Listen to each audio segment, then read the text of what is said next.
we will get going here. I'm gonna press a couple buttons. All right. So first, I would just like to welcome everybody here this evening. My name is Lindsay Johnson, and I am the District Vice Principal of our Pathways and Partnerships Department for the Greater Victoria School District. We're really excited for this evening. We'll go through a little bit of an itinerary here so that you know what you're in for this evening. And so I hope it's super informative, and I hope you learn lots. And I think what you're going to see is that there's a lot of people in community and in industry who are eager to help. So the first thing I would like to do is to recognize the Lekwungen speaking people on whose traditional territories I am coming to you from tonight. It is days like today that I'm especially grateful to be able to live, work, and to play on these lands. For this evening, I just wanted to give you an idea of the itinerary. Tonight's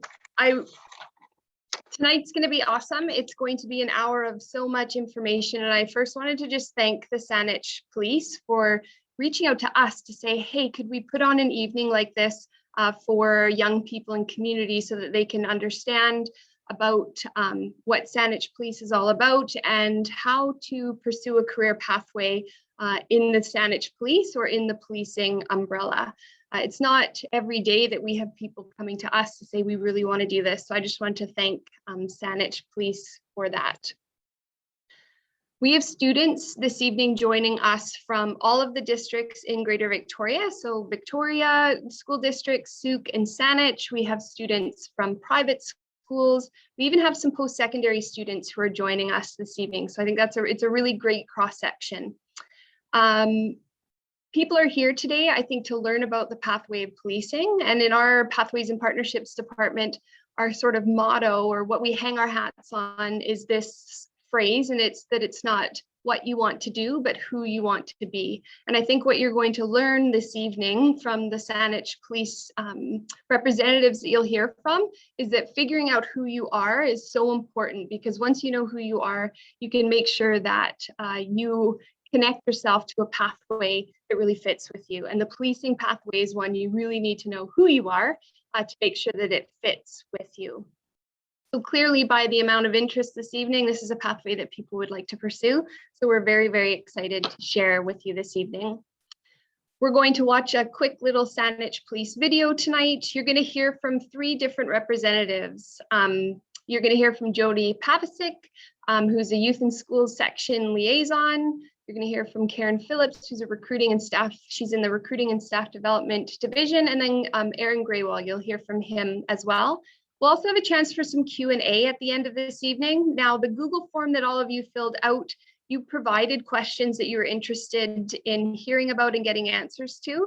I'm pretty sure many of those will be answered tonight as we hear from each of the representatives. But if not, please share them in the chat, and I will share those so that they can get answered.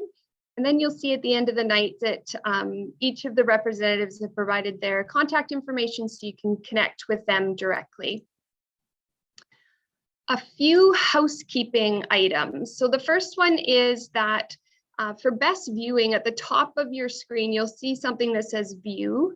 If you click on that and click on side-by-side speaker view, you'll be able to see the presentation and the speaker. That's usually the best way to view a Zoom. The session, as you probably saw, a little box would have popped up that the session is being recorded so that we can share it out. But sharing it will be done so in side-by-side view, so none of you will be seen. It will just be the speaker and the presentation.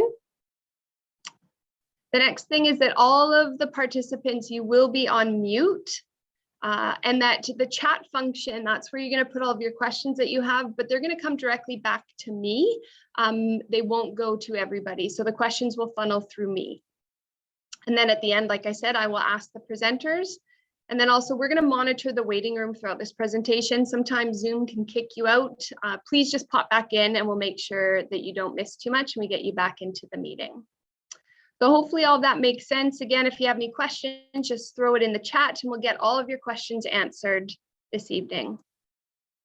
So to start us off, we are going to share a Saanich police recruitment video. So it's just going to take me just a quick second here to share my screen and pull the video up.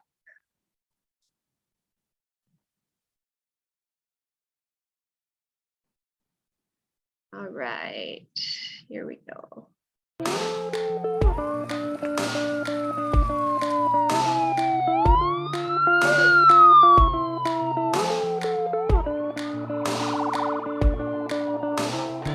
Since 1906, the mission of the Saanich Police Department is to provide quality service by working with our community to keep Saanich safe.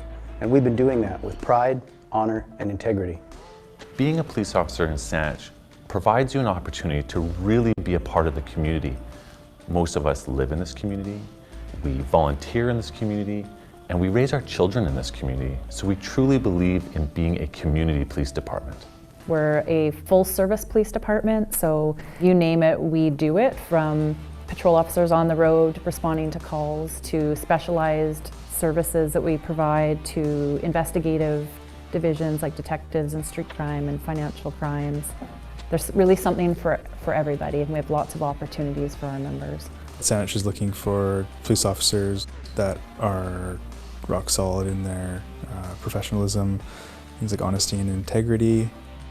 The respect and pride and strength of Saanich is amazing. The traditional excellence of Saanich allows you to put on your uniform and stand tall and proud.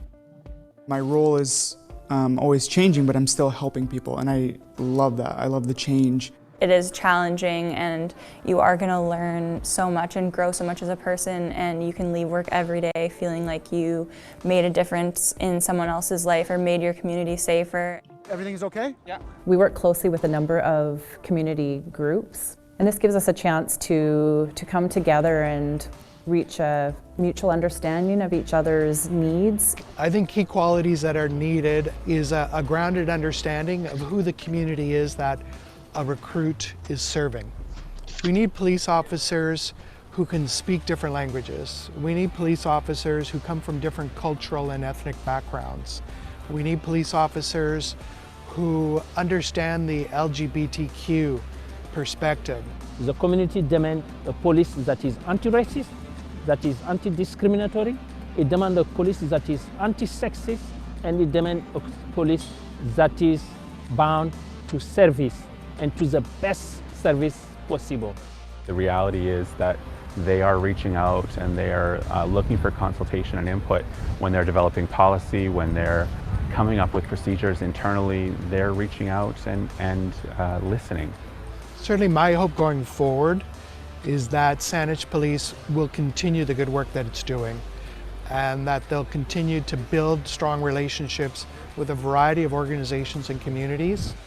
You're going to have an opportunity to be out in the community, to be a part of some exciting times. But at the same time, you're going to have to be there for people when they need you the most. One of my favorite parts of this job is that I realize that there's many, many dark days, but the rewards that you get by helping somebody find their path back to strength and courage and safety is, you can't describe how it makes you feel. Policing can be one of the most challenging, but one of the most rewarding professions that you could get into. I think that if you have the heart and desire to help people, this could be the best career move of your entire life.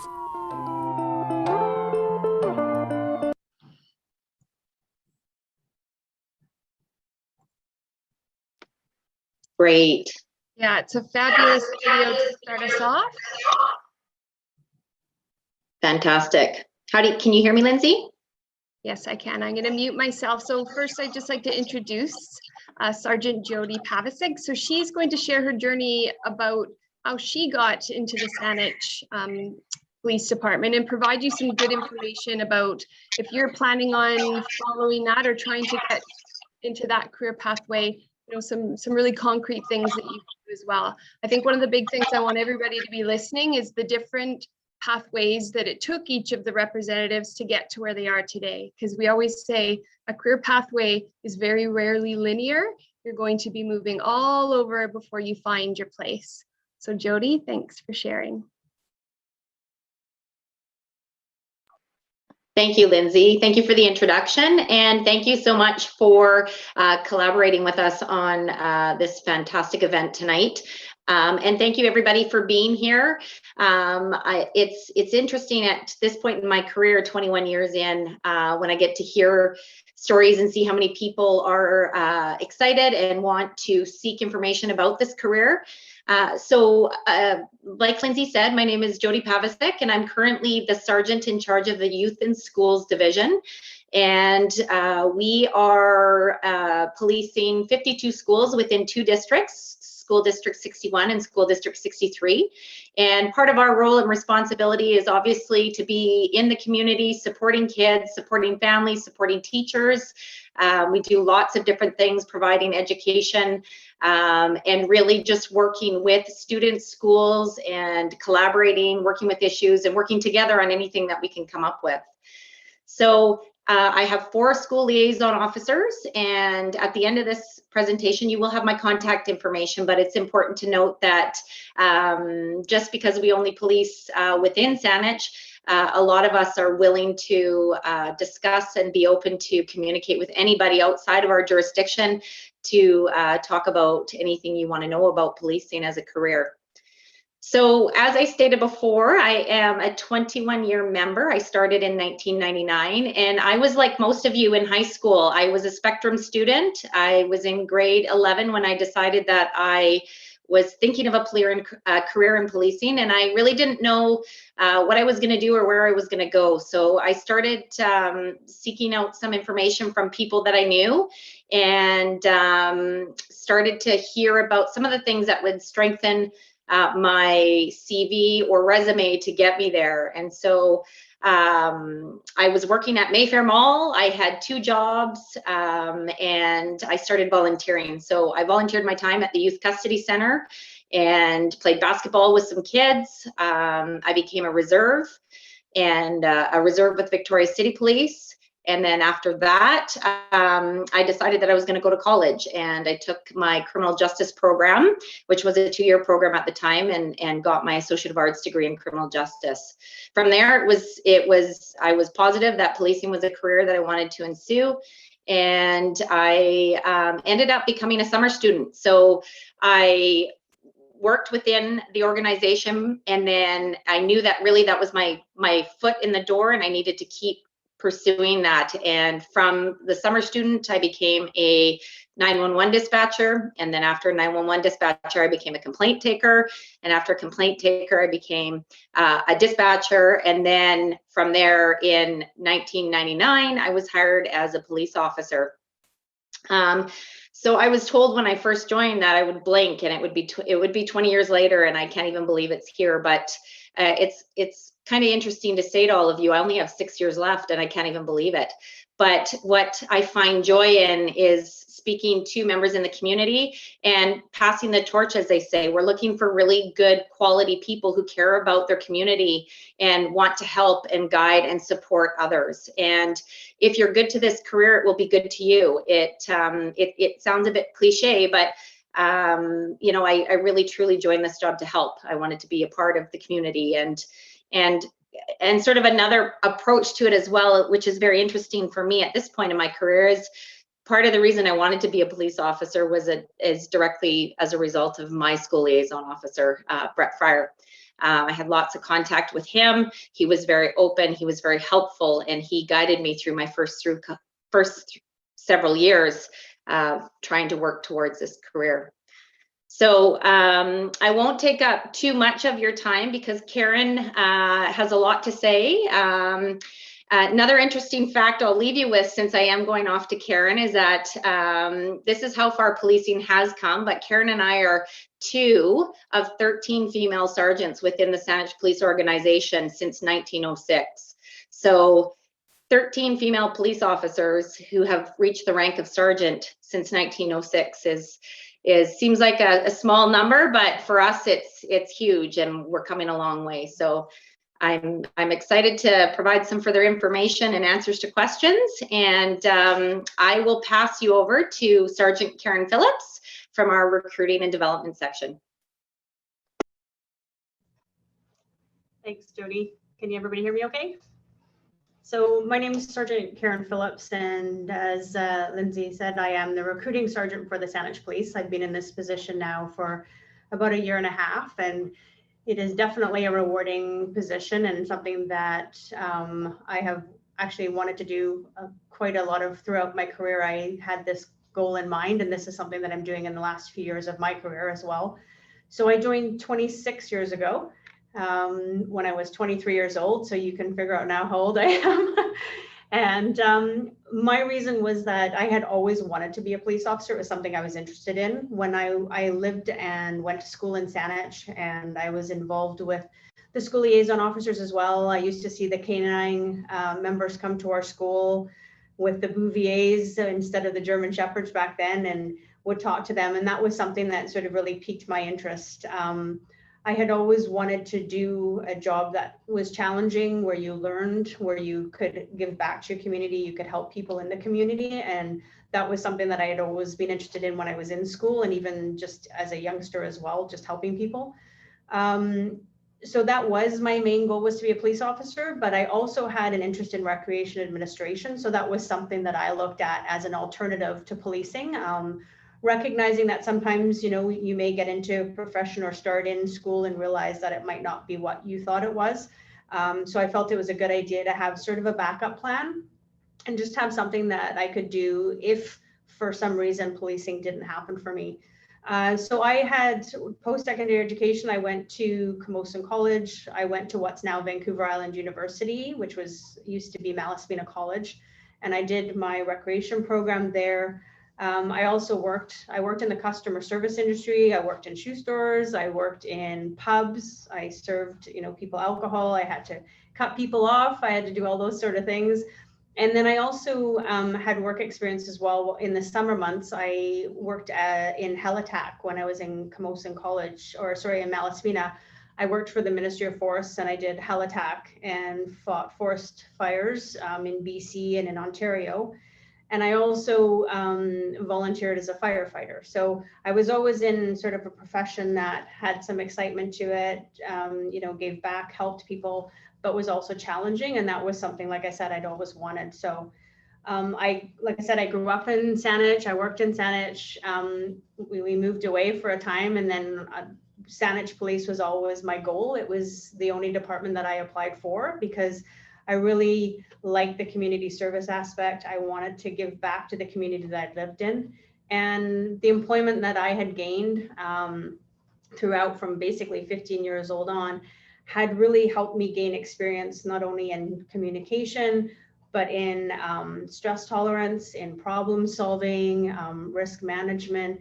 And all of these skills were something that I realized that by gaining, I was able to put toward a career in policing. So once I had all of those in my back pocket, you know, I did apply to the police department, and I was lucky enough to get in and start my career. So, so as far as our department goes, as Jodie said, we have actually about 1/3 of our members are police women. We have 181 sworn members, or approximately that much.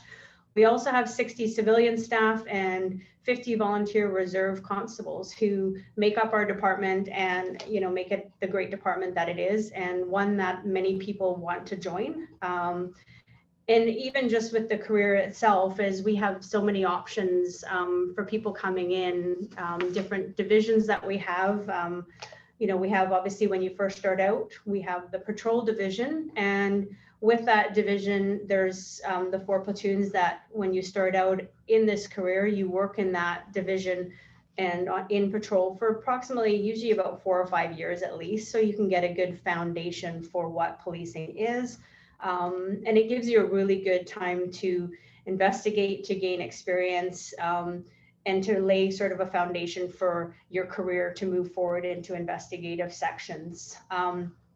So that some of the other sections, so we have the traffic safety unit as well. These are other areas where you can actually work in. So the traffic safety goes under the patrol division, but they obviously will enforce the Motor Vehicle Act. So we do have the 2 major highways in our municipality, so they enforce those. They work in line with the platoons as well, and so their mandate obviously is to improve road safety and respond to motor vehicle incidences. From there, the other division we have is the detective division, which is an investigative division that you can get involved in. And these are sections where we have the family protection unit, where there's 4 constables and a sergeant who investigate present and historical sexual assaults, physical abuse. They work closely with other outside agencies as well, which is something that our department really strives to do. And that's with the Ministry of Children and Families, Community Corrections, and Victim Services.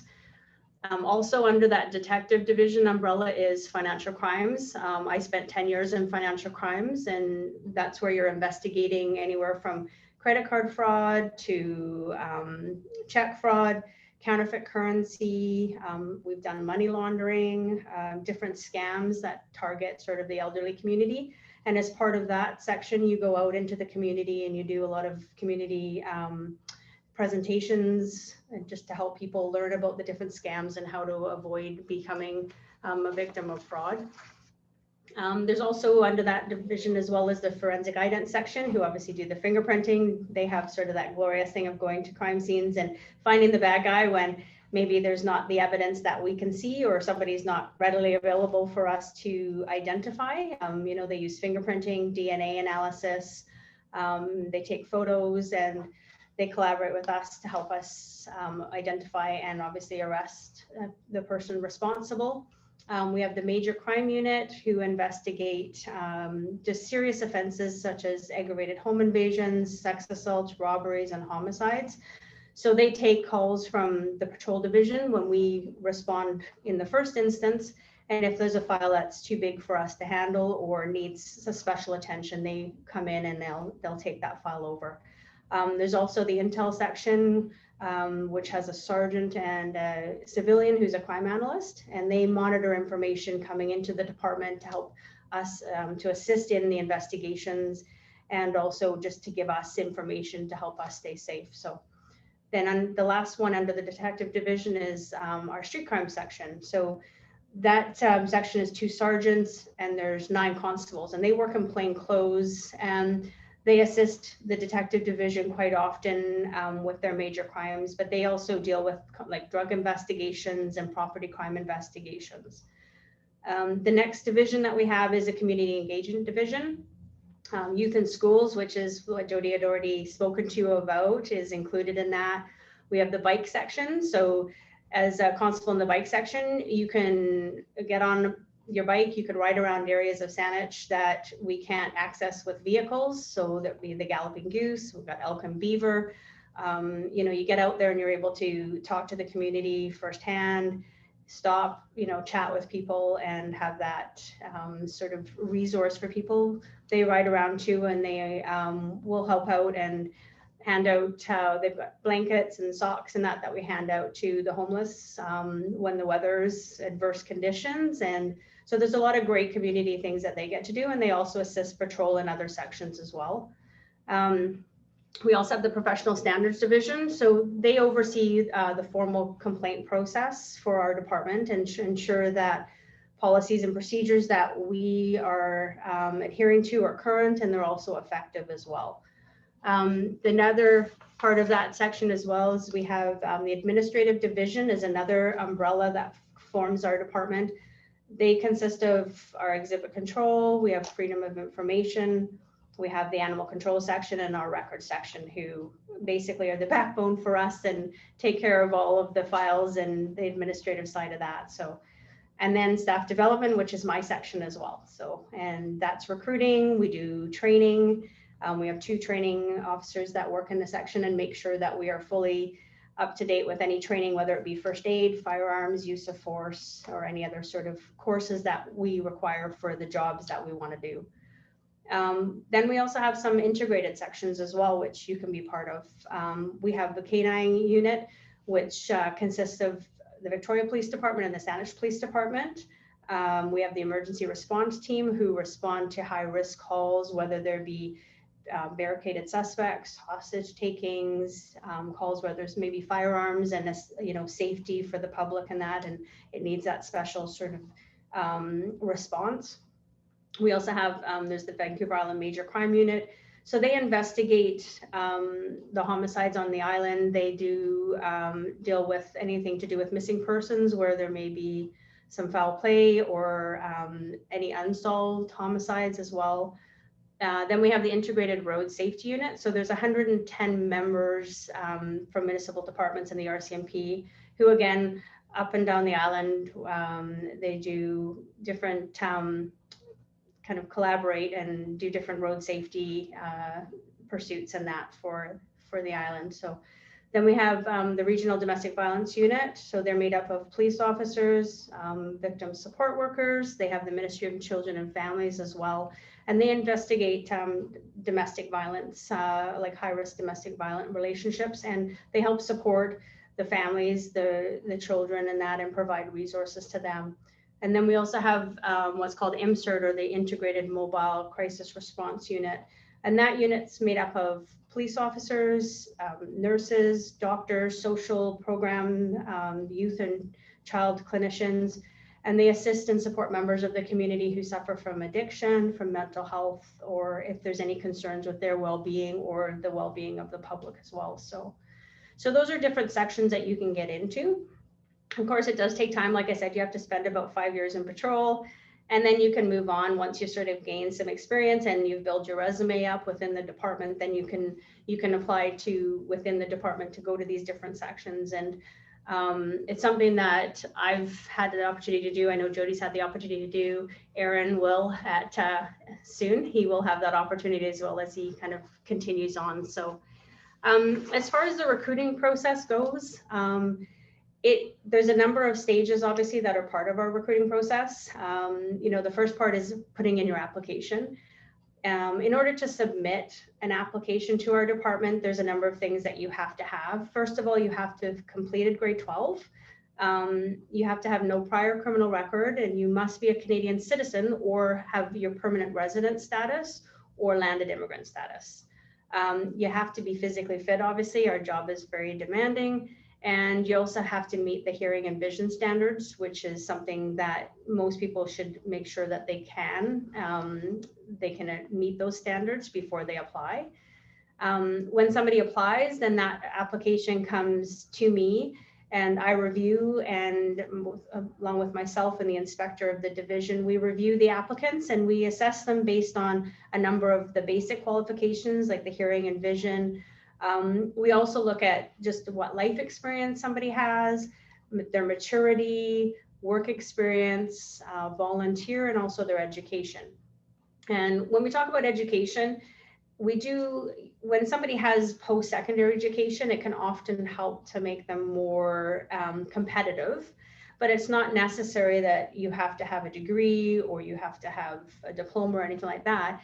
It just means that if you are being looked at compared to other people, and maybe you do have education, but you've got life experience, or you vice versa, you don't have education, you have life experience. It doesn't necessarily mean because you don't have post-secondary education that we won't look at you. What it means is just that one of the main parts is that when you do well in school, we are able to kind of say that somebody going to the JI will be able to go into the JI, do their training, and it is very, it's a jam-packed, almost sort of like a semester of school that is jam-packed into a few months of training. So having done well in school, having good grades is something that we do look at because it is a very demanding job. Not only do you learn things at the academy and you have to do quite well on their exams, but throughout policing, we're always learning. We're always having to keep up on policy. So learning is a huge part of that. So for some people, when you're not interested in certain courses in high school, not everybody wants to do English or science and that. You may not do as well as you would probably do if you went to post-secondary and chose education that you're interested in. And that's what I often find with a lot of our applicants is when they leave high school, maybe they were a C student or C-, they go to university or college and they take courses that they're interested in, and their grades dramatically increase. And that can help them to be more competitive. The other part is when we look at work experience, we don't always look for people that have police related experience. I didn't have necessarily police related experience. what we look at is we look at people who have certain competencies or meet certain competencies. And one of the things, like I said, is we look at maturity is a competency that we look for. And when we talk about maturity, we don't necessarily mean there's people that can be mature in their everyday life. They can make good decisions, you know, they can stay out of trouble. But being mature enough to handle this job is something that we look at. It is a very demanding job. It is a very rewarding job, but you're not only responsible for your care and your life and decisions that affect you, you're also responsible for decisions that can affect other people, the public, some families, children. And so that's a big sort of burden for some people to bear. So it is a good idea to make sure that you have a maturity beyond, you know, everyday sort of decisions that you're going to make for yourself. As far as like studying and like I said, for education as well, is you don't have to have police related education. We have people that have been, have done social work. We have people that have done psychology, different sciences, have gone into the field of education and then have changed and decided that that isn't what they've wanted to do. It hasn't been enough for them. We have people that have done engineering degrees and business degrees. Again, what we look for is those competencies that are going to help you be a good police officer. Like I said, we look for integrity, we look for empathy, we look for good decision making, we look for problem solving. Resiliency is another part of that as well, is being able to, you know, deal with something that might be stressful in your life and be able to talk to people about it, to come to work through it and be able to move on and continue on. And those are things that are really important, especially in this job.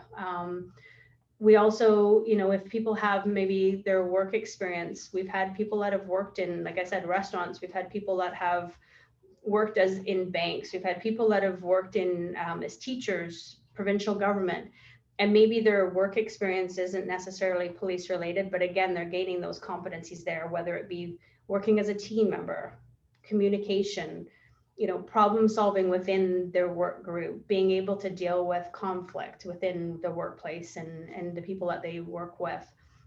But even if you don't have maybe that work experience in the police related field, when you look at the volunteer experience that that person has, maybe their volunteering could be working with children, it could be working with like youth groups, it could be working with the homeless, it could be working, you know, in different areas.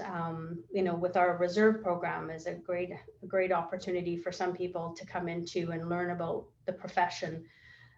So we look for sort of a balance when we have applicants. So we look for, like I said, work experience, volunteer, even life experience. Traveling is another great thing that we've seen some of our applicants. They've traveled, they've seen the world, they've been immersed in different cultures. You know, they've gone out on their own and done that, and they've had to deal with situations, whether it be that they get lost and they have nowhere to go and they have no idea how to get somewhere, but they're able to communicate or find ways to communicate and deal with those. So there's no real hard and fast rule for who is necessarily, you know, makes it through the process. It's really a case by case. And, you know, what I say to people is it's often the best thing for people to do is to look at the competencies that we interview people on, which is, like I said, adaptability. We have ethical accountability, interactive communication, problem solving, risk management, and stress tolerance, teamwork, and written skills. And do a self-evaluation and see if you think you have those competencies, or if you've worked or have work experience or volunteer experience or life experience that has provided you with those, has made you strong in those areas. And if you, other areas that you find that maybe you aren't as strong in, is look at different opportunities that you can take to improve your risk management. And maybe that is through a different type of career move or job. You know, maybe it's going from working in customer service where you've got that interactive communication and teamwork. Maybe it means that you go and start doing reserves, or you go and work maybe at the hospital and get your security license and work at Vancouver Island Health Authority doing security, or working, you know, going and working at the jail, you know, anything like that. So like I said, when we look for when we're looking for recruits, another part we look for is people that have integrity and compassion. And we know that people are going to have made mistakes. We know that, you know, everybody makes mistakes. We do look at how people have moved on from those mistakes. What have they done to recognize that they've made a mistake? What have they done to move past it? And how have they grown? And that's a big part of it as well. Is we know not everybody's going to come and have a perfect, you know, that they've been perfect, they've never done anything wrong. We know people are going to have done things, but again, how have they learned from that, and how can they show us that they've grown from that and have moved on, and that they're really ready and responsible enough to handle this career. So so the first part, as I said, like in our process, when you do your application and we look at all of those different things about our applicants, and then we think, you know what, this person has, you know, a number of skills that they've gained through their different work experience and volunteer and etc. Then we will invite them to the next stage, which is the exam. And our exam is it's not a difficult exam. You do have to get 70%, but it does test your observation and your memory and your written skills and your grammar. And so that's another reason why it's always a good idea to make sure that if you haven't done very well in school in those areas, that maybe you take some time and you get a tutor, or you practice some of those skills before you come and do this exam. Not everybody passes, you know, most people do, but there's some people that don't. And sometimes it's just a matter of time management. But if you don't pass the exam, you get to rewrite it. If you do pass the exam and you're successful, then you are invited now to what's called the POPAT, or the Police Officer Physical Abilities Test. This is a number of different areas where, you know, you'll be running up and down stairs, you'll be jumping over mats, you'll be vaulting, you'll be doing, you know, a push-pull station. So there are things that we might encounter while we're on the job, and you have to be able to be physically fit, and you have to pass that test with a time of under 4 minutes and 15 seconds. If you're able to do that, then the next part of that is that you're assessed again, and you might be invited to what's called a sergeant's interview. And that interview is a behavioral-based interview where I ask you questions about when you've shown adaptability and when you've shown problem solving, when have you shown that you can manage risk, and you're asked to provide examples about your life and different times when you've been able to show those competencies. And then again, you're assessed through that. And if you are successful in that, then you go to what's called the Polygraph Examination, where you are asked a variety of questions regarding information that you've provided to us on your integrity questionnaire, which is part of the application process. And this is basically questions about whether you've drove after you've drank, drug use, thefts, just different areas of your life and things that you may have done, you know, growing up, damage to property, those sort of things. So you may be asked questions about that during the polygraph. And if you pass the polygraph, which, you know, if you're telling the truth and you're honest and you're upfront about, you know, any sort of indiscretions that you've had in your life, then you'll pass that as well. And then you can move on to our next stage, which is our inspector panel interview. With that interview, the inspector and one other member, or sometimes two members, will again ask you questions just to determine whether or not you're going to be a great fit for our department, for the organization, for the public, whether you will be a good member for us to bring in, and whether you'll help us achieve the goals that we have as a police department. From there, then you go to what's called a psychological assessment. And this just checks to make sure, again, that resiliency piece, to make sure that you are able to deal with stress, that you're able to deal with in a productive manner, meaning that you can talk to people, that you can, you know, you have outlets, whether it be running or, you know, walking your dog. Those are different ways that people deal with stress. So there's a variety of questions that they ask you, a psychologist asks you, just to make sure that you're not only physically fit by doing the POPAT, but you're also mentally fit as well, right? We need to make sure that you're coming into the job, that you're able to handle sort of the stress and the day-to-day things that we deal with. From that one, then you would move on to what's called our background investigation. And we have a member or retired members who do these for us. And they will basically dive into your past. They will talk to your family, to your friends, to your employers, to coaches, sometimes, to neighbors, to find out who you really are and to make sure that the information you've provided us is a good fit, a good description of who you are. And they'll be able to tell us if they think you'll be a good person to hire, how you were growing up, whether you were a good neighbor or whether, you were egging their house and causing problems. They'll tell us sort of everything about you. And usually when you get to that stage, there's very few people that don't make it past that stage. And once that's done, then you move on to a medical. And the medical is a very time sensitive one. There's a lot of things that you do. You have to show them that your cardio is good, you're stretching, that you can do push-ups, sit-ups. There's all sorts of things, blood work and everything that you have to do just to make sure that you're completely both physically fit and also medically fit to do the job. And from there, the last part is the chief's interview. And that is the chief and the deputy who meet with you, and they will interview you. They'll ask you questions about your past, just about things that you've provided to us. And they want to get to know you and make sure that you are the right person for this job before they put their stamp of approval on for you. Once you are given that stamp of approval, then you are given a letter of employment, and then you're off to the GI. And those, the training part of the GI is, block training. So the first block you would go to, and you would do about 3 months of training at the GI, and you'd learn the fundamentals of policing. You'll do scenarios to try and just to work through the information that you've learned, just to see how you perform, and you're obviously evaluated throughout that.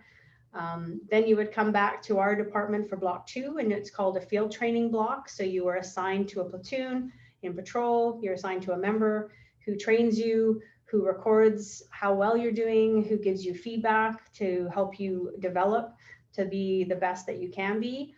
And you'll stay here for about 3-4 months to do that. And then you go back for block 3, and you basically just add on to what you've already learned in block 1 and block 2, sort of fine tune the things that you've learned. And then you graduate and you come back, and you'll end up working here and being on probation for 12 months, just to show how great you are and how you've learned everything that you can. So that's sort of it for the process and for the GI. And I think just from that now, I think Constable Graywall is sort of the best one. He's been here since 2018. He went to the GI in 2018 and graduated at the end of 2018. So I think I'll turn it over to him, and he can kind of give you a bit of a information on his process and how he made it through the GI. So. Thank you, Karen. Thank you all for having me. So my name is Graywall. I'm a police constable at the Saanich Police Department. I am currently assigned to the patrol division. My preferred pronouns are he and him. And I understand that everyone here kind of chose to attend tonight, whether that's to get some insight into policing as a career or more information about the hiring process. My goal is going to be to provide you guys with some information, what the process might have looked like for me and what it may look like for you. For me, I knew in high school that I wanted to be a police officer, specifically within Saanich, because this is my home and where I was born and raised. I made that decision based on the style of work, how it aligns with my values, and just kind of the day-to-day of what policing looks like. I wanted a career where I was able to be physically active, help people, and be engaged with my community, while having a sense of pride for the work that I do. So this is possible because I'm sure you guys have all heard that no 2 days are ever the same. We truly never know what a day will bring and what it'll look like for us when we come to work. But the decision to apply was solidified for me after a conversation I had with my grandmother. So I'm a Sikh. My family is from Punjab, India. Policing in India is a completely different culture. And I chose to pursue this career to show my family and my community that we're actually here to help people and support them when they're in need. Recently, I was fortunate enough to help a member of my religion and a recent immigrant to Victoria. He was extremely thrilled to meet someone, a police officer from the same area in India that he was from. He's excited to tell his family about his interaction with me. And my goal was to educate people of diverse cultural backgrounds, and it's obviously been possible since. I always wanted to use my unique cultural perspective as a minority during the current global policing atmosphere to make some positive change. So back in high school, I kind of focused on my grades, and then I decided to go into some further schooling. I went to Spectrum as well. I took some criminology classes with Mr. Wathy. So we were able to kind of learn about the criminal justice system. He brought in some guest speakers, really get a wide variety of roles within the Canadian criminal justice system. So I graduated from Spectrum, and I started at Camosun College and took a criminal justice program, which is a 2-year program at the time, where I got my diploma. During that, I was working multiple jobs and volunteering, and then transferred to Royal Roads University, where I was able to get my Bachelor of Arts degree in Justice Studies. So the jobs I had were for everything from retail, Mayfair Mall, working at a bank for years, and these kind of gave me the fundamental concepts of what it takes to be a police officer, right? Like, you get your customer service, your communication skills, your risk management, your stress tolerance, all that kind of stuff. So then I transitioned into a role at the Vancouver Island Regional Correctional Center, so Wilkinson Road Jail, where I kind of got some more hands-on problem-solving skills. So I was a correctional officer that taught me kind of what happens and what leads people to go to jail, and what that process ultimately looks like. I got some more hands-on experience when it comes to working in the criminal justice system. So Sergeant Karen Phillips has already explained, but there's a vast amount of steps to being hired and being considered a competitive candidate. This included previous work experience, work, school, volunteering. This also includes your lifestyle choices and future planning as well. I think if any of you are interested in this process or policing as a career, it could be time to switch your brains into looking for courses that can teach you, and you can learn about, or look into opportunities where you can learn more about policing, get some exposure to help determine whether this is a path for you. While going to school and working, I was also volunteering for the department. I was volunteering in every capacity there was at the time. So this helped me learn about the different roles in the department, the different sections, eventually confirmed my plans to apply. I started as a student volunteer. Then I kind of transitioned throughout various roles, kind of like crime prevention work, the summer student program where I was part of the team. I was a team leader, ACE mascot, so I was a team member there. Eventually was scheduling for the mascot program, block watch program, and there's many more, including reserves, where I did for a couple of years as well. So these volunteer roles, as well as being a reserve constable, were super helpful for me. Personally, all these opportunities kind of showed me that the Saanich Police Department is a community-focused department and has many partnerships within the municipality. It became apparent that the Saanich Police Department fits well with my core values and beliefs, and I enjoy working as a member of the Saanich Police Department, as we have more time to work with people in need and kind of get to spend as much time as needed to help them. This stood out to me, as I know that when people call us, it's not always for a good reason, and I want to make sure we can do as much as possible with the time we have, and make sure we give them the time that they need. To simplify what's outlined in the Saanich Police Department strategic plan, we show respect to create trust in what we do. We act with integrity, are accountable for our actions, show compassion and fairness, while working as a team to build the community partnerships. Upon being hired, I was excited to start my trainings. We go over to the Justice Institute of British Columbia.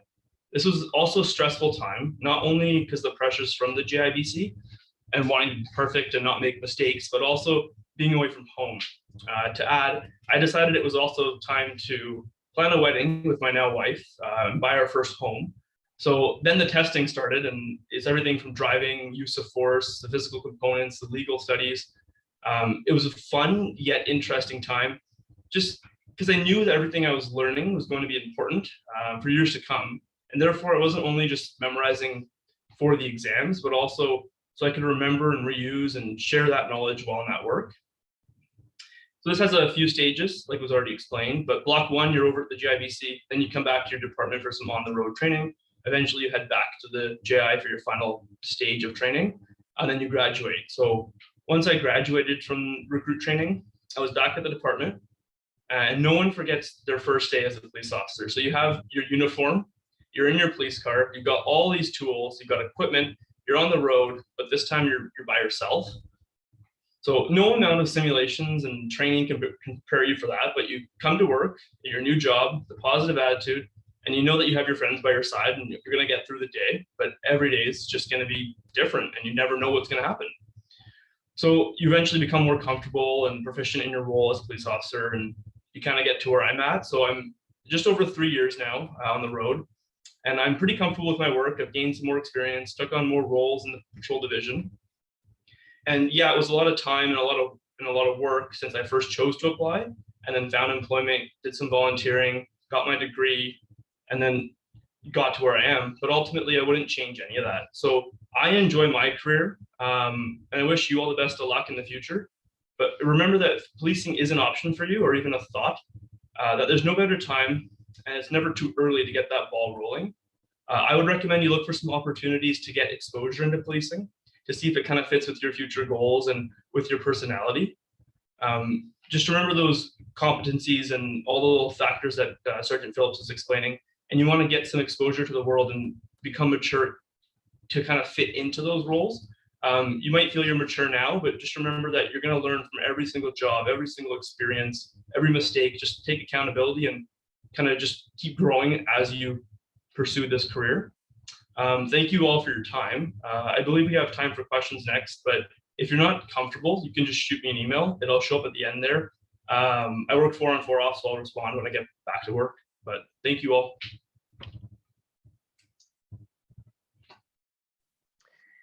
Wow, thank you so much. I'm really proud actually, because I was a teacher at Spectrum when Aaron went there, and I am not at all surprised that he is where he is today, but I think it's really neat just to hear his journey and to talk about specific courses that he took at school that he felt helped shape this pathway. Really makes educators very, very happy. So thanks, Aaron, for sharing that, and thanks to all of you for providing that information. It is obvious that there are a lot of different opportunities under that umbrella of Saanich Police, and I think that's an important piece for people to remember, that you can go all sorts of different pathways. So we're going to have a little chance here to ask some questions. So they've been coming up in the chat, which is exciting. So I'm going to share those, and the way this will go is I'll ask a question, and then one of our representatives, whoever thinks they're best suited to answer the question, will jump in and do so. A lot of the questions that were asked in the chat early were actually addressed already, so I won't repeat those questions. One of the questions, though, I think would be good to answer is around age limit. So, and there may not be a specific age limit, but where do you see in terms of age range that typically begin this career pathway? I could probably start with that. I mean, like I said, I was 23 when I started. I had done quite a lot. We've hired people as young as 21. I've hired people in their 40s. There's not necessarily a specific age, like Aaron was talking about as well. It's a lot to do with maturity, with experience, and being competitive, being a competitive applicant. Some people don't realize they want to do the job till later on in life. It doesn't mean that because you haven't decided at 22 that you want to be a police officer, that you can't become a police officer. We have some very good police officers who started a career, retired from teaching or from the government, and then came into policing. So there's not really a specific age. I would say, just with looking at, students in general, I would say that 22, 23 is probably a good age if you've already decided that policing is what you want to do, to be able to have that maturity and gain some experience to be competitive. But there's not sort of a set age where we kind of cut you off, really, at least not as far as wanting to get into the career. So. Perfect, thank you. Next question is around, so you spoke about the application process, which is awesome. I'm wondering about, for people to find more information about that process, do they go to the website? Do they go in person? And then a related question to that is around living in the Saanich area. I'm assuming you don't need to be a Saanich resident to be part of the Saanich police force, but could you talk about maybe where you see people coming from who join Saanich Police? So where specifically will people find information, and where do you find people come from. Okay, well, I live in Saanich. That was my choice. As far as where people live, you can live wherever you want, as long as it's within, like we have some people that live up in Mill Bay. We've had people that live in Duncan. You obviously, you know, to live on the island is a lot easier than living over on the mainland and commuting. But there's nothing to say you couldn't live over on the mainland and commute as long as you're able to get here and to work here. As far as where to find information, we do have a new recruiting website, which is Join SPD. And that will have all the information on the steps, how to be competitive, just different, there's the video on there as well, but there's just some information about the hearing standards and all of those that you can look at. And then there's also the email address to, if you have any additional questions to ask recruiters. So I don't know if Jodie wants to add in on the living part, but. I grew up in Saanich too, so Saanich was my choice for police departments too, and it was the only one that I applied for as well. But I think Karen and Aaron both have kind of said the same thing. We felt some kind of ownership with the community that we grew up in, and we just wanted to take care of it. So, but as Karen said, you don't have to live in Saanich. We've hired exempt officers from across the country. We've had officers from all walks of life. We've had people from all walks of life, and I think essentially if you can get to work, then you're good to go. Awesome, thank you. The next question actually is for you, Aaron, and you spoke about having taking some criminology with Mr. Wathy at Spectrum. So the question is just around, in high school, did you feel that those courses helped you be successful when you went to the Justice Institute? Totally. So the courses at high school in Spectrum kind of set you up for Camosun, which kind of set you up for Royal Roads, which kind of set you up to go to the JI. All this stuff you learn is going to kind of play into effect when it comes to legal studies and how you study, how you memorize things, how you learn things. For that aspect, yeah, I would say try and get into these courses if you can. Take as much from them as you can, and then you can kind of transition as you go on. I'm not saying you have to go off to Camosun to Royal Roads, but just take that in and try and actually absorb it and memorize it, because it does help when you're over at the JIBC. Awesome, thank you. I do want to mention also, in a lot of our high schools who offer criminology or law courses, we also have dual credit partnerships with Camosun, where students can take a Law 12 class and a Criminology 154 class at Camosun at the same time. So again, if you have those courses at your school and this is something you're interested in, definitely a chance to take that chance so that you can learn, but you also may be able to get a course or two under your belt for post-secondary. So it's great to hear, Aaron, that they were helpful for you. Again, every educator loves to hear that. I'm just going to acknowledge that it's 7 o'clock and we had said the session was going to be 6 to 7. We're going to continue with questioning. So please stick around if you want to hear some answers to some questions. But I also want to mention that at the end, you're going to see contact information for each of the representatives here, because there's some specific questions that came out of, for example, Aaron, about serving as a Sikh officer and wanting to connect specifically about that. So I think that would be a great thing to follow up on through email. So I'm just going to continue going. This question is around the current movements that we have in culture and society, such as defund the police and that all cops are bad. Someone's just wondering, how has this changed the scene for you as police officers? And do you see that playing a role in the future? I think I can answer this one. So quite often in the school liaison section, we go around to the different schools and we have different types of talks. And this was actually a question that came up from a high school student. And we're very open about our policing and the resources and the things that are available and not available to us. And if you were to ask several officers about defunding the police, you have to look at what that actually means. And a lot of us are looking for help and looking for resources to help us do our job better.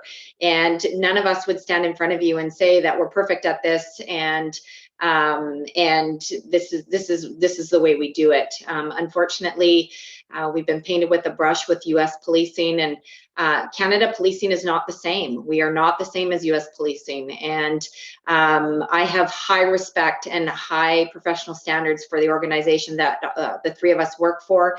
Saanich has some amazing officers, you know, I think it gets to the point where a lot of us just stop watching social media and we just keep doing what we joined the job to do, and that's help the community of which we police. And any one of us would be happy to have a conversation with anybody who approaches us about defunding the police, about mental health issues, about school resourcing, about anything. And I think really what it comes down to is we really are here and approachable, and we welcome anybody to have a conversation with us. We enjoy it. Thank you so much. The next question is asking, and I think, Karen, you spoke about this briefly, but can you talk about the opportunities in forensic science at the Saanich Police? Yeah, well, we do have the ident section. You know, in order to get into that section, it is quite a grueling process to get into it. There's a lot of training, there's a lot of testing that has to be done in order to be successful in that. So we've had members that have gone in there who have sort of started off in the patrol section, have gone into investigative sections where they're sort of getting an eye for detail, and they're working sort of alongside the ident members to get into, you know, learning about fingerprint analysis and ridge analysis and DNA and all of even the photography. We have some of our members who are very interested in that, who are junior members, but obviously you need quite a lot of investigative experience as well in order to sort of understand the demands of that job. So people are getting into that, and who have an interest are starting to take courses in photography, for example, or even just they can help and shadow some of our members if that's something that they're interested in. They can attend calls, they can ask questions of our ident section. But it does take quite a lot of years to get into there. Once you're in there, because it is such the demand for just the specialty of that section, people spend a lot of years in there. It's not, most of our sections, you're sort of in the section for about 2 or 3 years. People can spend upwards of 5 to 10 years in that section. They can be there as a constable, and then they can go back in as the sergeant in charge of that section. So like I said, there's a lot of training. You go to Ottawa. I can't even remember how long the course is now that you go for. I think it's I think the last one was over a month long, where you go and you're out in Ottawa doing day in and day out training, and then you come back and you are in the field, you get tested on what you've learned, and you have to successfully identify fingerprints. And if you don't identify them correctly, unfortunately, you fail that test and you won't be eligible to stay in that section. So we have 3 right now. We have 3 constables in that section and a sergeant. So the possibility of getting in there's definitely possibilities of that, but it does take time. It's not something you can just come into the department and right away out of patrol go into the ident section. It will take a number of years to get in there, a lot of training, a lot of courses, sort of preparing for that side of policing as well. So I can, if somebody is interested in getting into that, I can definitely put them in touch with the sergeant in that section. I know he's more than willing to talk to people if they're interested in that field, and maybe give them some ideas of what courses maybe outside of when they get out of high school, what maybe courses would help them to sort of get their resume ready to get into that if they are into policing at some point. So. Excellent, thank you. So we're going to keep going with questions. I am just going to flip to the last slide though, just in case people need to scoot off. Here are the contact information for each of our presenters this evening. And again, I just want to reiterate that all 3 of them have said, you know, I'm so happy to answer questions. So if there's some specific questions you have, please don't hesitate to reach out. You talked about volunteering and the importance of having some volunteering prior to applying. And I know you also said that it didn't have to be police related, but one of the questions was around do you know of any local police-related volunteer programs that you would recommend people to check out? Well, Aaron can speak to some of that because he's done. But we have people that have volunteered for, like, student volunteers we have that come in and help within our department. The reserve program is, I think, is one of the best ones, because it gives you an opportunity to come into the department, whether it be Saanich or Victoria or the RCMP have auxiliary members. It just gives you an opportunity to experience the department, to get to know the members, to talk to the members, to learn about the different roles and responsibilities that we have. It gets you out there doing a ride along to see if it really is the career that you want to get involved in. I remember when Jodie was a reserve, she rode with me a few times, and and I think it kind of solidifies for people that they want to do those sort of jobs. Like I said, you don't necessarily have to do anything within the department. There's tons of volunteer opportunities. We have people that have police related jobs, and then they coach Little League, or they're a big brother and sister, or they mentor youth. So there's a lot of different ones. We have a community office that's just opened at Uptown as well. So we've hired some volunteers to go there and do some volunteer work. I know Victoria has community volunteers as well. They do speed watch. They'll do cell phones, bikes, found bikes and those sort of things. So there's a number of different opportunities within different departments. I know Aaron can speak to his experience with just those programs as well. I think Jodie can too. So. Yeah, I'll just piggyback off Karen for a sec. There's lots of opportunities even when you're in high school if you guys want to start early. If you want to email me, I can get you in touch with the coordinator. We can kind of get you in the realm of what's going on. A couple of little things. There's like a student program where you help with block watch and crime prevention. There's specific crime prevention initiatives like the speed watch, cell watch, all that kind of stuff. There's also like the ACE program. It's kind of a more fun, interactive program with less commitment, if that helps anyone at all. Shoot me an email. We can kind of talk about all the options, and I can get you in touch with the coordinator, and you guys can go from there. But any volunteering helps. Just shows that you're connected to your community. Whatever your passions are, you can volunteer there, and just remember that everything you do is going to build you and help you grow, give you different skills and skill sets to get into policing. And I still use things from when I coached basketball to talk to kids. Everything helps, so just keep that in mind. And yeah, shoot me an email. We can talk about all the opportunities specifically for Saanich if you want. Fantastic. Thank you. Oh, sorry, Jodie, go ahead. Sorry, Lindsay. I just wanted to piggyback off Aaron with respect to the reserve program. If anybody is considering policing and they still just kind of have that inkling that they're not sure about it or what policing looks like or their future, I always really encourage people to have a look at it, because it's a good way to actually get your foot wet. You get to take the training that's incurred in the reserve program. Obviously is a lot less than it would be at the academy, but it gives you a good sense of legal knowledge.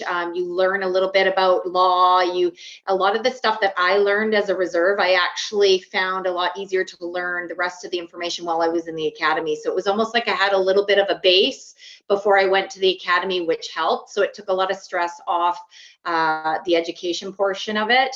And also, just I always like to say is that policing is tough, and you're going to be doing 28 plus years in it. Probably for most of you, I started at 24. I'm in my 21st, almost 22nd year. I've got 6 to go, so I'll be 28. And a lot of what we see will change you, and you really need to be sure that this is a career that you want to invoke on. And in order to do that, ask all the questions, get some experiences so that you can make that decision about whether or not policing would be a good career for you. But really be an advocate for yourself, because it is a process and it can take anywhere from 1 to 3 years to get hired. And then of course, once you're in, it's a lifelong commitment. So I really encourage you to do all that you can to sort of do the pre-work to decide if that's what you want to do. And then there's lots of things that can help you get there. And like Aaron and Karen and I have said, is we're always available to have those discussions with you. Yeah, just on that, I meet a lot with students that are interested in the career. I have no problem, meeting with someone for half an hour in person just to talk about the resume, maybe how to build the resume, what that resume looks like, cover letters, what we're sort of looking for when you submit them. Because, I find my son is interested in policing, and I know from the experience that he's had with interviewing, he hasn't had an interview like what we are going to put somebody through. So it's just sometimes helpful for somebody to have that information before they start the process, just to make sure that they're actually ready to get into the process, and that they're going to be the most competitive that they can be. Because, it is hard to be told that you're not competitive compared to other people, and it is a very competitive process. So if I can help you just kind of, talk to you about what work experience you have, what volunteer experience you have, ways that I think you can improve upon those, or just to help you to move quicker into the process and get to where you want to be in your future, I'm more than happy to do that as well. So. Great. So many offers of support. That's wonderful. I was also just going to add that any volunteer experience that you do is helpful, whether that ends up taking you into policing or not. We always talk about every experience that you have, you're going to learn something, and take those skills and experiences, put them in your back pocket. And one day you will look back and be thankful that you did them, because you've learned something, you'll be able to use it. There's a couple of questions around the Canine Unit specifically, and what does the Canine Unit do, and how could you eventually become involved with that unit?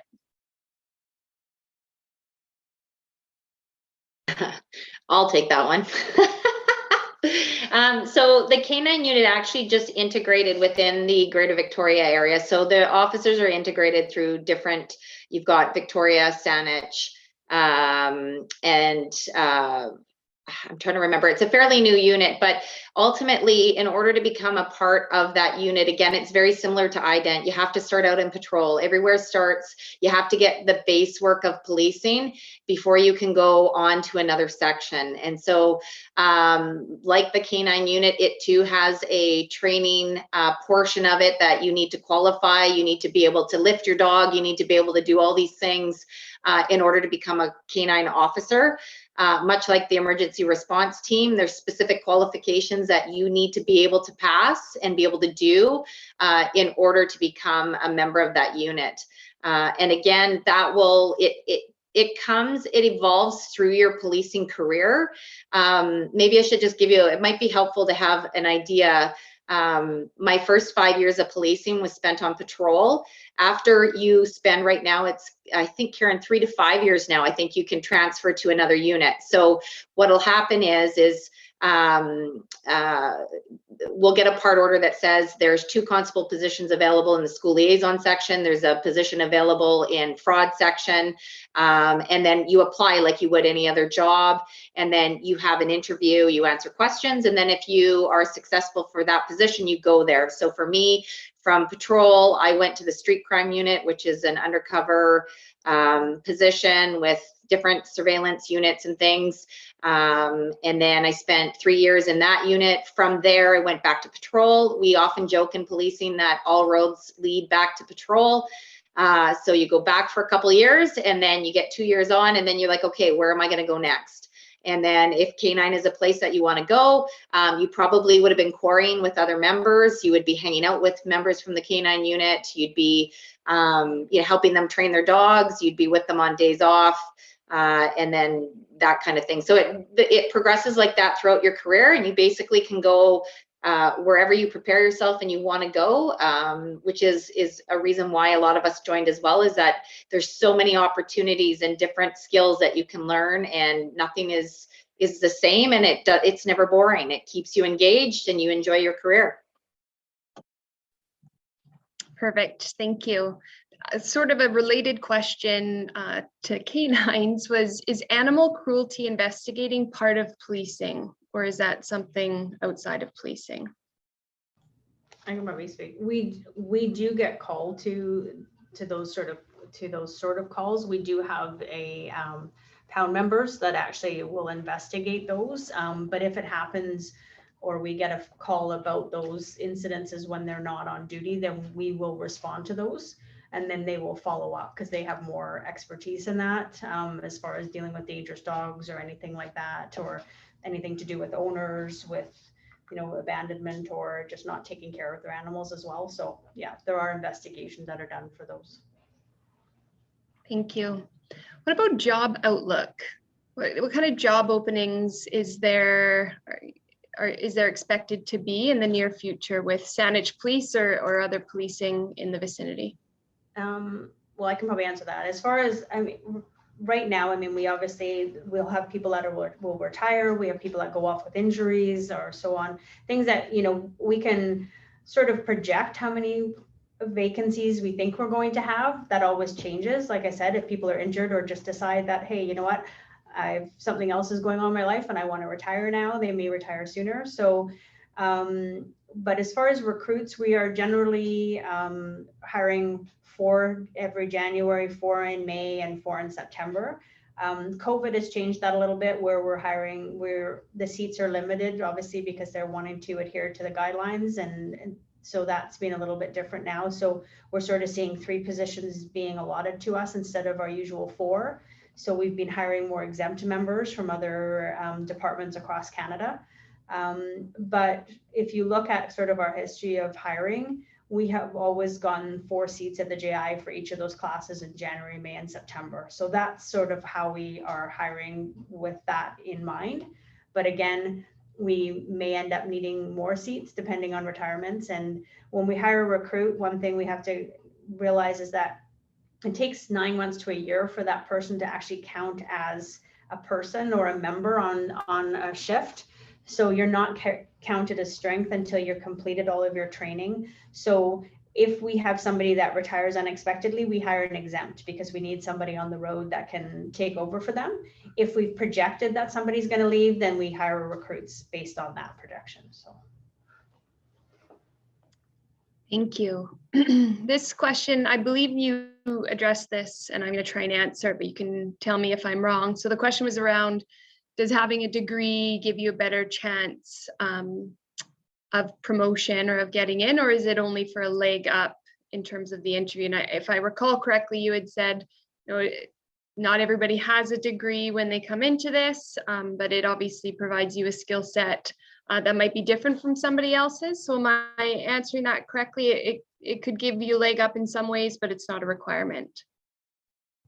Yeah, it's not necessarily a requirement when you come into the job. Obviously, if people are wanting to progress through the ranks, you know, up into, you know, chief deputy positions, having, you know, business or administrative training and courses is very helpful. I know for myself, with wanting to get promoted, I took leadership courses at Camosun College. That was something that I wanted to do because I felt it would help me to be a good supervisor. So there's a lot of different courses that people take. Some people do take business courses even when they first start. Some people we have some young members that we've hired who were close to finishing their degree, haven't finished their degree, but are now working and are doing courses as time permits online. You know, they want to have that completion. That's their goal. And so some of them are doing that, and our department is very good at supporting people with that education piece as well. So, but we do see a lot of people that want to get into supervisory positions or move up in the ranks, taking education, just to obviously make themselves more competitive for that promotional competition. So. Thank you. Maddie is asking, what are the requirements to be a reserve officer? The reserve officer requirements, I have not looked at them as of recently, but if you go on the website, there is a portion there for that as well. It comes out typically around, I want to say April, May, but because of COVID, it is a little bit different. But, you know, obviously the requirements are similar in nature towards just a lot of the competencies that Karen spoke about in policing. Obviously, you don't need a degree, you don't need those types of things, but they just want to see that you are interested in volunteering, that you have an interest in learning something new. And And honestly, you don't have to want to be a police officer to be a reserve. We do have some reserves that are just committed to giving back to the community and really wanted to support policing in that way. So again, if you want to send me an email, I can easily get you all the information that's required for an application package. And it is very similar to policing in the sense of it's just a way to prep you if you are looking at policing as a future career. And you know, right down to the resume, it's all good practice. I'm definitely available. Just shoot me an email and then I can give you all that information. Sorry, I'll just jump in quickly.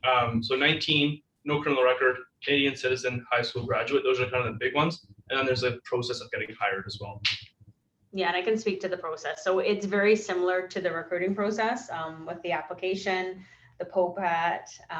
You have to, because you have to be physically fit. You do have to do the entrance exam. And the only things you don't do is you don't go and do the psych assessments, but we have introduced the polygraph into that process now.